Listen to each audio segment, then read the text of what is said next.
आमचे कलेक्टर या आजच्या भागात आपल्याला पाहायला भेटेल की अर्जुन आप्पीने पाठवलेले लाईव्ह लोकेशन जसे बघतो तसे त्याला कळतं की आप्पीला किडनॅप केलेला आहे आणि आप्पीने आपल्याला लाईव्ह लोकेशन सेंड केलेलं आहे। याचा अर्थ आप्पीचा हा सगळा प्लॅन असून ती स्वतःहून किडनॅप झालेली आहे आणि आपल्याला सगळं मुद्दामून ते आपल्याशी भांडलेले आहे, कारण तिथे CCTV कॅमेरा होता आणि हे तिनं बघितलेलं असेल, त्यामुळे तिनं स्वतःहून किडनॅप व्हायचा निर्णय घेतला असेल। अर्जुन लगेच त्या लाईव्ह लोकेशनवर सर्च करायला निघतो आणि लवकरच त्या लाईव्ह लोकेशनवर पोहोचतो। तेवढ्यात गुंड खूप आपले घाबरलेले असतात। तिथं अमोलनं भीतीचं वातावरण तयार केलेलं असल्यामुळे गुंडांना घाबरायला होतं आणि बोलतात की आपण काही चूक तर केली नाही, ह्या पोराला किडनॅप करून ह्याचा बाप खूप मोठा कोणतरी असल्यासारखा हे पोरगं सारखं बोलतंय। त्यावर दुसरे गुंड बोलतात की काही नाही, हे पोरगं आपलं असंच भीती दाखवण्यासाठी करते, त्या बारक्याचं काय एवढं मनावर घ्यायचं। म्हणून बाकीचे गुंड त्या गुंडाला हसत असतात आणि लगेच तिकडे लाईव्ह लोकेशनवर पोहोचल्यानंतर अर्जुन हळूहळू लपत लपत निघण्याचा प्रयत्न करतो आणि एका रूममध्ये जाऊन बसतो। तिथे आप्पी गुंडांना बोलण्यात व्यस्त करते आणि त्यांच्याकडून अमोल कुठे आहे हे जाणून घ्यायचा प्रयत्न करते। तेवढ्यात गुंड तिला धमकी देत असतात, काय कलेक्टर मॅडम, काय तुमची अवस्था झाली आहे, एवढं कलेक्टर म्हणता स्वतःला आणि तुम्हाला स्वतःची काळजी घेता येत नाही।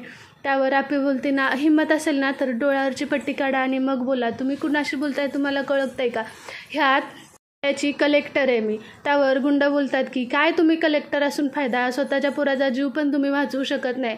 आप्पी खूप भीते आणि बोलते की अमोलला काही करू नका, तुमच्यात हिंमत असेल तर अमोलला माझ्यासमोर आणून दाखवा, मग मी तुम्हाला म्हणते की तुम्ही खरे गुंड आहात आणि तुम्ही खरेच मोंटी दादाचे विश्वासातल्या आहात। गुंडांचा इगो हर्ट करायचा आप्पी प्रयत्न करते आणि गुंडसुद्धा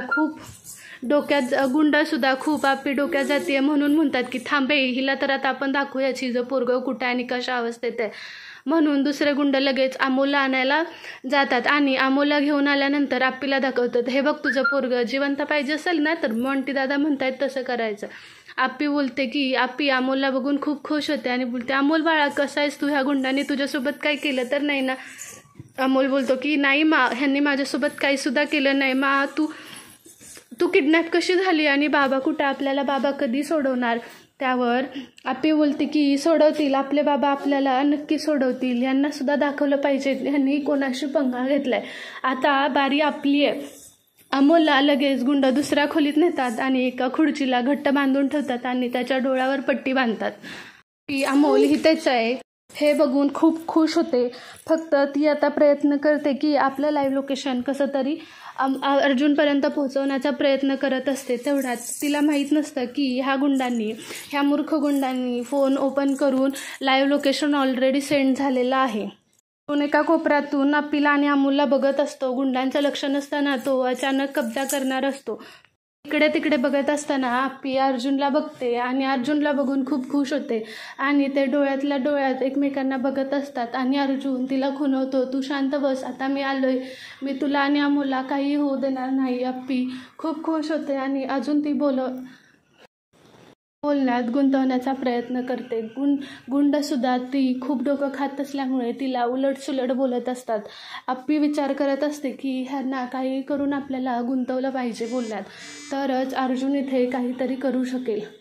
गुंड खूप वैतागतात आणि बोलतात की आता तू शांत बस, नाही तर तुझ्या पोराला मी जिवंत सोडणार नाही, तू आल्यापासून आमचं खूप डोकं खाल्लंयस, तुला काय वाटतं तू लय काय करू शकणार असे, बघ तू स्वतःकडे आज तुझी काय अवस्था करून घेतली आहे, वेळीच आमच्या साहेबांचं ऐकलं असतं तर तुझ्यावर ही अवस्था आली नसती।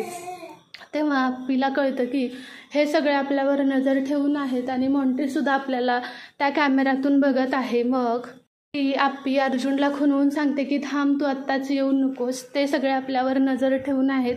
अर्जुनला खुणवते, ते बघ तिकडे कॅमेरा आहे आणि अर्जुन कॅमेऱ्याकडे बघतो। तेव्हा त्याला कळतं की आत्ता जाऊन काय उपयोग नाही, पहिला मेन लाईटचा स्विच बंद केला पाहिजे, मगच आपण इथे अटॅक करू शकतो। तो तिथला स्विच शोधण्याचा प्रयत्न करते, तोपर्यंत आप्पी गुंडांना बोलण्यात व्यस्त करत असते। ते अमोल आपला खूप रडत असतो की मासुद्धा किडनॅप झाली, आपला बाबा कधी येणार, जर माझ्या बाबांना मीच त्यांचा मुलगा हे माहीत असतं तर मी कधीच किडनॅप झालो नसतो, असं बोलून तो रडू लागतो आणि खूप भिलेला असतो, बाबा मला वाचवा, लवकर या तुम्ही, कुठे बाबा। तेव्हा अर्जुन त्या पूर्ण बिल्डिंगमध्ये इकडे तिकडे शोधून मेन स्विच बंद करायला जातो. मेन स्विच बंद करायला जाताना तिथे एक गुंड ऑलरेडी पहारा देत असतो की इथून कोण बाहेर जात आहे का. तो मग अर्जुन तिकडे दगड फेकण्याचा प्रयत्न करतो आणि गुंड लगेच बघायला जातो की दगड कोण आला का. लगेच गुंड त्या दिशेने गेल्यानंतर अर्जुन पळत जाऊन मेन स्विच बंद करतो. मेन स्विच बंद केल्यानंतर आतमध्ये गुंडांना शंका येते की असा कसा मेन स्विच बंद झाला, तर कधी इथली लाईट गेली नाही ना, आज अचानक कशी गेली. म्हणून लगेच दुसरे गुंड बोलतात की ये जा रे तू बघून ये जा, ह्या लाईटला काय झालं. तो दुसरा गुंड बोलतो की हां थांबा मी बघून आलो लाईटला काय झालं. लगेच दुसरा गुंड बाहेर येतो आणि अर्जुन तिथेच एका भिंतीच्या पाठीमागे जाऊन लपतो. जेव्हा तो गुंड बाहेर स्विचमध्ये बघायला जातो तेव्हा अर्जुन त्या गुंडाला मारून बाजूला फेकतो.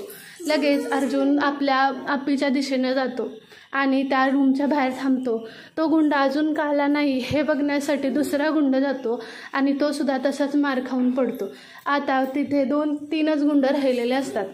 मग अर्जुन लगेच जातो आणि फायटिंग करायला चालू करतो आणि आप्पीला तिथून सोडवतो. एकदा आप्पी सुटली की आप्पी अर्जुनला सांगते की आपला अमोल इथेच आहे, अर्जुन इथेच आहे, ह्या गुंडांनी मला आणलेलं. मग आप्पी आणि अर्जुन दोघे सुद्धा अमोलला शोधण्यासाठी जातात. खूप अमोलला इकडे तिकडे शोधतात, पण जो गुंड दगड फेकल्यानंतर त्याचा पाठलाग करायला जातो तो गुंड ह्या दोघांना सुद्धा बघतो आणि तो मॉन्टीला फोन करण्याचा प्रयत्न करतो आणि मॉन्टीला सांगतो की दादा ते दोघं सुद्धा सुटले आणि त्यांनी आपल्या बाकीच्या गुंडांना गायब केलं, आप्पीला त्यांनी सोडून आलं, मी काय करू. त्यावर मॉन्टी बोलतात की तू आहेस तसा तिथून निघ, त्या पोराला तिथून घे आणि निघ, मी सांगतोय तसं कर, नाही तर तुझं काही खरं नाही. मग तो गुंड लगेच अमोलच्या दिशेने धावत जातो आणि अमोलच्या डोक्यावर बंदूक ठेवतो. तेव्हा आप्पी अर्जुन लगेच त्याचा पाठलाग करतात आणि त्या रूममध्ये पोहोचतात. ते आप्पी अर्जुन बोलत असतात सोड तू त्याला, अमोलला सोड, नाही तर तुझं काही खरं नाही. लगेच मॉन्टी 2-3 गुंड अजून त्या जागेवर पाठवतो. ते आल्यानंतर आप्पी अर्जुन अजूनसुद्धा त्या गुंडांना पॅनिक न होता आपल्या सिच्युएशनला सामोरे जाण्याचा प्रयत्न करतात. अर्जुन बोलतात की तू बंदूक काढ. आप्पी त्यांच्याशी बोलत असते, हिंमत असेल तर माझ्याशी बोला. ते गुंड आप्पी खूप बोलते म्हणून तिला धरण्याचा प्रयत्न करत असतानाच अर्जुन फायटिंग करायला चालू करतो आणि सगळ्या गुंडांना एक एक करून पाडून टाकतो. इकडे अमोल बाबाला बघून खूप खुश असतो आणि बोलतो की आला ना माझा बाबा आता करेल सगळ्यांना एक एक. रिश्ते में तो हम तुम्हारे बाप है मगर नाम है शहंशाह. आता तुमचं काही खरं नाही, आता माझा बाबा आलाय. असं बोलून खूप मोठ्याने टाळ्या वाजवतो आणि नाचायला लागतो. इकडे अर्जुन एकेकाला पाडतो आणि आप्पीला आणि अमोलला सुखरूप घेऊन बाहेर निघत असतो. ते खूप मोठ्याने अर्जुन अमोलच्या गळ्यात पडून रडतो, बाळा मला माफ कर, माझ्या चुकीमुळे तू किडनॅप झालास बाळा, इथून पुढे असं कधीच नाही होणार.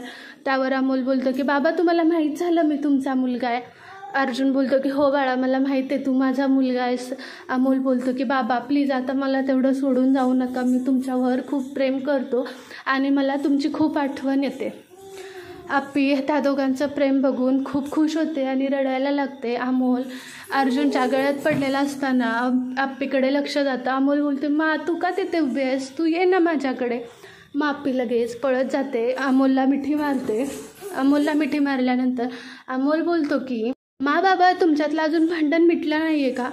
त्यावर अर्जुन बोलतो की काय रे बाळा काय झालं. आप्पी बोलते अमोल काय झालं तुला. अमोल बोलतो की मग तुम्ही एकमेकांना का मिठी नाही मारत आहे, तुम्ही दोघांनी मला मिठी मारली, मग तुमच्यातलं भांडण का नाही मिटवत. मग आप्पी अर्जुन म्हणतात मिटलं बाळा भांडण आमच्यातलं, आम्ही इथून पुढे कधीच भांडणार नाही. असं बोलून त्या समाधानासाठी आप्पी अर्जुन एकमेकांना मिठी मारतात आणि दोघं एकमेकांना सॉरी बोलतात. आजपर्यंत जे पण झालं त्यांना आपण दोघंही तेवढंच चुकीचं होतं.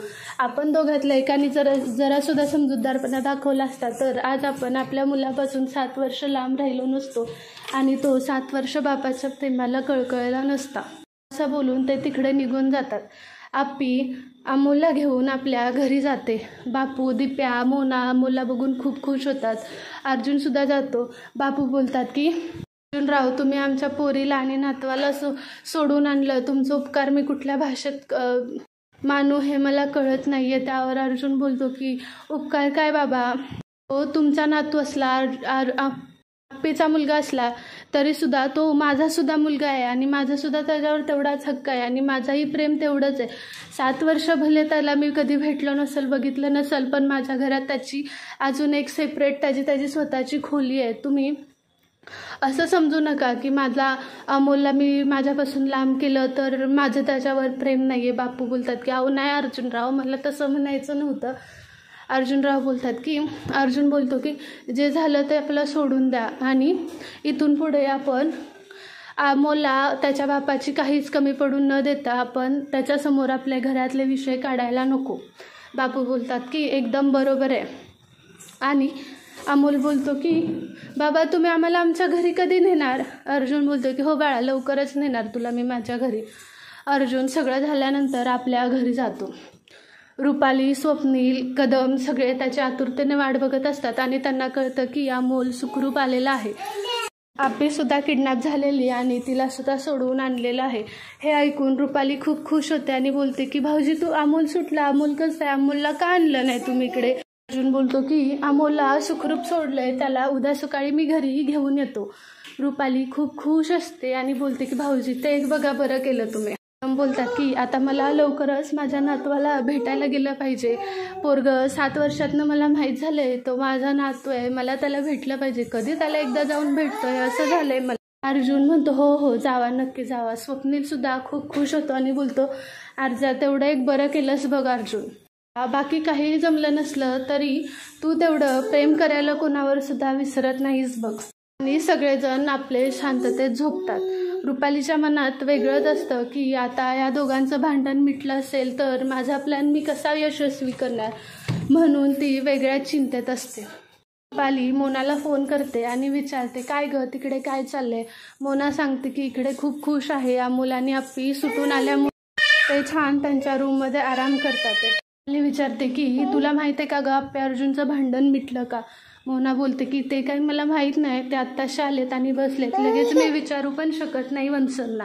रुपाली फोन ठेवते आणि इथेच आप्पी आमची कलेक्टर हा भाग संपतो. तुम्हाला जर ह्या भागाच्या अपडेट्स ऐकायला आवडत असतील तर प्लीज आपल्या चॅनलला लाईक करा, शेअर करा, सबस्क्राईब